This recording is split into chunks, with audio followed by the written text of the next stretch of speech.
Ashwin sweets and snacks ப்ராடக்ட்ஸை நீங்களும் உங்க ஏரியாவில் உள்ள சூப்பர் மார்க்கெட்டுக்கு டிஸ்ட்ரிபியூட் செய்ய கால் பண்ணுங்க 9443966765. மாண்புமிகு உறுப்பினர் முன்னாள் முதலமைச்சர் திரு எடப்பாடி கே பழனிசாமி அவர்கள். மாண்புமிகு பேரவைத் தலைவர் அவர்களே, மாண்புமிகு முதலமைச்சர் அவர்கள் கொண்டு வந்துள்ள அரசின் தனி தீர்மானத்தின் மீது அனைத்து இந்திய அண்ணா திராவிட முன்னேற்ற கழகத்தின் சார்பாக என்னுடைய கருத்துக்களை தெரிவிக்கின்றேன். தமிழக மக்களின் உரிமைக்காகவும் அவர்களின் மேம்பாட்டிற்காகவும் தொடர்ந்து பாடுபடும் இயக்கம் அனைத்து இந்திய அண்ணா திராவிட முன்னேற்ற கழக இயக்கம். அனைத்து இந்திய அண்ணா திராவிட முன்னேற்ற கழகத்தின் தொகுதி மறுவரை குறித்து நிலைப்பாடு தெளிவானது. அதாவது மாநிலங்களுக்கு, குறிப்பாக தமிழ்நாடு போன்ற மக்கள் தொகை கட்டுப்படுத்திய மாநிலங்களுக்கு 1971 மக்கள் தொகை அடிப்படையில் நிர்ணயிக்கப்பட்ட விகிதாச்சார பிரதிநிதித்துவம் குறைக்கக்கூடாது. தமிழ்நாட்டுக்கு தற்போது 39 நாடாளுமன்ற உறுப்பினர்கள் இருக்கின்றார்கள். மொத்த பாராளுமன்ற உறுப்பினர்கள் எண்ணிக்கையிலான 543 இடங்களில் 1971 ஆண்டு மக்கள் தொகை அடிப்படையில் 7.18% விகிதாச்சார பிரதிநிதித்துவம் தொகுதி மறுவரையில் குறையக்கூடாது. இதுதான் எங்கள் தேர்தல் அறிக்கையிலும் அனைத்து இந்திய அண்ணா திராவிட முன்னேற்ற கழக சார்பாக நாங்கள் தெரிவித்துள்ளோம்.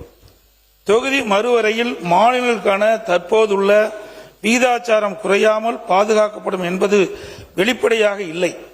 இந்த உறுதியை மத்திய அரசு வழங்க வேண்டும் என்று நாங்கள் வலியுறுத்தியதால் மாண்புமிகு மத்திய உள்துறை அமைச்சர் அவர்கள் 16/4/2026 அன்று நாளை நடைபெற்ற நாடாளுமன்ற கூட்டத்தொடரில் பேசுகின்ற போது தமிழ்நாட்டிற்கான விகிதாச்சார பிரதிநிதித்துவம் பாதுகாக்கப்படும் என உள்துறை அமைச்சர் அவர்கள் பாராளுமன்றத்திலே உறுதியளித்துள்ளார்கள். இதன்படி 39/439/543 என்ற நிலையில 7.18% என்ற விகிதாச்சாரம் கடைபிடிக்கப்படுவதால் உறுப்பினர் எண்ணிக்கை 50% உயரும். தமிழ்நாட்டுக்கு இப்பொழுது இருப்பதை விட கூடுதலாக 20 இடம் சேர்த்து 59 இடம் கிடைக்க வாய்ப்புள்ளது. எனவே மாநிலங்களுக்கான தற்போதுள்ள பிரதிநிதித்துவம் குறையாமல் எண்ணிக்கை 50% உயர்த்த வழிவகை செய்யப்பட வேண்டும் என்பது எங்களின் நிலைப்பாடு. எனவே எங்கள் நிலைப்பாட்டில் உறுதியாக இருந்ததால் தான் தமிழ்நாட்டிற்கு உரிமை பாதுகாக்கப்படுகிறது. இன்று தமிழ்நாட்டில் பெரிய ஊராட்சிகள், எனக்கு முன்னாலே பேசியது போல பெரிய ஊராட்சிகள் நிர்வாக வசதியாக 2ஆக பிரிக்கப்படுகிறது.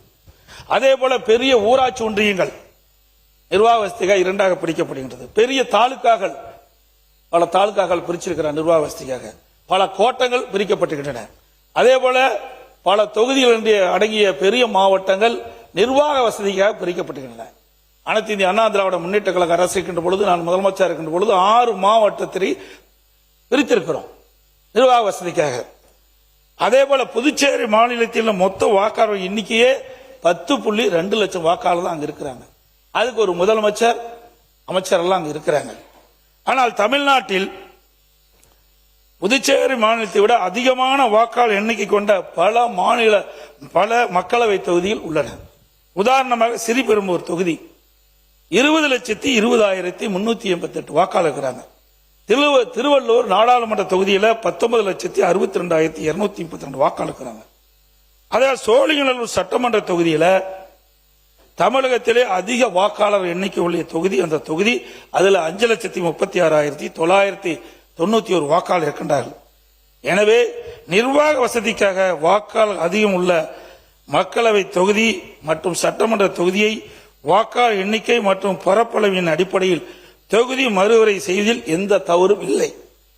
மத்திய அரசு தமிழ்நாட்டிற்கு எவ்வித பாதகமும் இல்லாமல் நாடாளுமன்ற தொகுதி எண்ணிக்கை தற்போதுள்ள விகிதாச்சாரப்படி, அதாவது 7.18% குறையாமல் தொகுதி மறுவரை செய்ய வேண்டும். அதோட இன்றைக்கு பெண்களுக்கு 33% இடஒதுக்கீடு தொடர்ந்து வலியுறுத்தி கொண்டிருந்தார்கள்.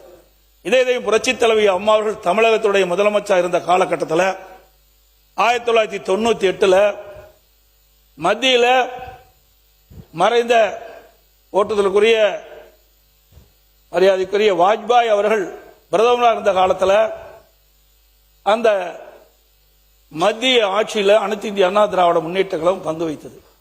அதில் அனைத்து இந்திய அண்ணா திராவிட முன்னேற்ற கழகத்தைச் சேர்ந்த மரியாதைக்கு அண்ணன் தம்பித்துரை அவர்கள் சட்டத்துறை அமைச்சராக இருந்தார். மாண்பு அம்மாவுடைய ஆணைக்கு இணங்க நாடாளுமன்றத்திலும் சட்டமன்றத்திலும் 33% பெண்களுக்கு இடஒதுக்கீடு வழங்க வேண்டும் என்ற அந்த சட்ட மசோதாவை நாடாளுமன்றத்திலே தாக்கல் செய்து பேசிக் கொண்டிருந்த பொழுது எதிர்வரிசையில் இருந்த நாடாளுமன்ற உறுப்பினர்கள் அந்த மசோதாவை பிடிக்கி கிழித்தெறிந்து விட்டார்கள். ஆகவே அனைத்து இந்திய அண்ணா திராவிட முன்னேற்ற கழகம் 1998 நாடாளுமன்றத்திலே பெண்களுக்கு நாடாளுமன்றத்திலும் சட்டமன்றத்திலும் 33% இடஒதுக்கீடு பெற்றுத் தருவதற்கு முயற்சி செய்யப்பட்டது. அதோடு உள்ளாட்சி அமைப்பிலே 33% இடஒதுக்கீடு இருந்தது. அதை பெண்களுடைய அமைப்புகள் பல பெண் சட்டமன்ற உறுப்பினர்கள் பெண் நாடாளுமன்ற உறுப்பினர்கள் கேட்டுக் கொண்டது. அனைத்து இந்திய அண்ணா திராவிட முன்னேற்ற கழகம் ஆட்சி இருக்கின்ற பொழுது அந்த உள்ளாட்சி அமைப்பிலே 33% இடஒதுக்கீட்டை 50% உயர்த்தி உள்ளாட்சி அமைப்பிலே பெண்களுக்கு 50% இடஒதுக்கீடை வழங்கியதும் அனைத்து இந்திய அண்ணா திராவிட முன்னேற்ற கழக ஆட்சி என்பதை இந்த நேரத்தில் நினைவு கூர்ந்து, மேலும் தற்போது நாடாளுமன்றத்தில் தொகுதி மறுவரை மசோதா தாக்கல் செய்வதற்கான எந்த அறிகுறியும் இல்லாத நிலையில் தமிழ்நாட்டில் தமிழக வெற்றி கழக அரசு அரசியல் காரணங்களுக்காக பரபரப்பை ஏற்படுத்த வேண்டும் என்பதற்காக இந்த தீர்மானத்தை இவ்வளவு அவசரமாக சட்டமன்றத்தில் அரசியல் தனி தீர்மானமாக கொண்டு வருகிறது என்று நாங்கள் கருதுகிறோம். இந்த சூழ்நிலையில் மத்திய அரசு கொண்டு வரவுள்ள தொகுதி மறுவரையில் தமிழ்நாட்டிற்கு சாதகமாக உள்ளதா பாதகமாக உள்ளதா என்பது பற்றி எதுவுமே தெரியாத நிலையில் அரசியல் காரணங்களுக்காக தமிழக வெற்றி கழக அரசு கொண்டு வந்த இந்த தீர்மானத்தை அனைத்து இந்திய அண்ணா திராவிட முன்னேற்ற கழகம் எதிர்க்கின்றது. அதே நேரத்தில் இந்த தீர்மானத்தில் வர இருக்கும் மக்களவை பொதுத் தேர்தலிலும் அதன் பிறகு நடைபெற்ற சட்டமன்ற பொதுத் தேர்தலிலும் 1/3 தொகுதி ஒதுக்கீட்டு பலனை பெண்களுக்கு பெறுவதை உறுதி செய்ய வேண்டும் என்று அந்த தீர்மானத்தில் குறிப்பிட்டிருக்கின்றது.